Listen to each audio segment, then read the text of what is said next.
एक बुजुर्ग हज के सफर पर गए थे। जब वो एक जगह से गुजर रहे थे, उनके हाथ में एक थैला था। उसमें कुछ पैसे थे। अचानक एक चोर उनके हाथ से थैला छीनकर भाग गया। जब चोर काफी दूर निकल गया, तब अचानक उसकी आंखों की रोशनी खत्म हो गई।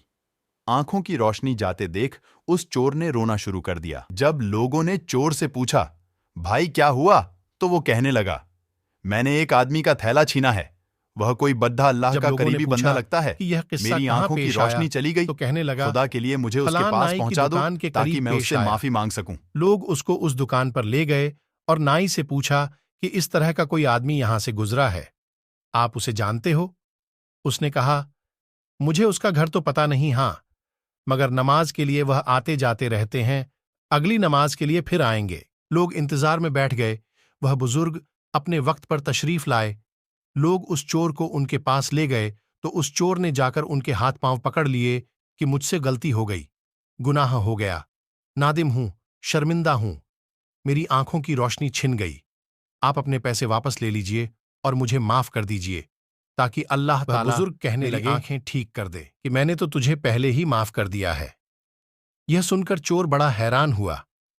कहने लगा, हजरत, मैं तो आपका थैला छीन कर भागा और आप कहते हैं कि माफी मांगने से पहले ही माफ फरमा दिया। वह फरमाने लगे, हां, मेरे दिल में कोई बात आ गई थी।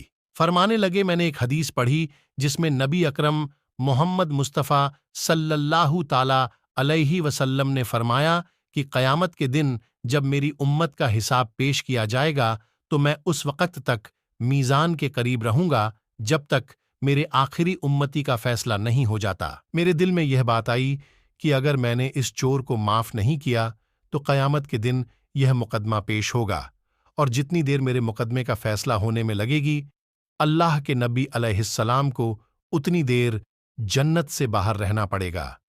इसलिए मैंने माफ कर दिया कि न तो मुकदमा पेश होगा, न ही मेरे महबूब को जन्नत में जाने में देर लगेगी। वह जल्द जन्नत में तशरीफ ले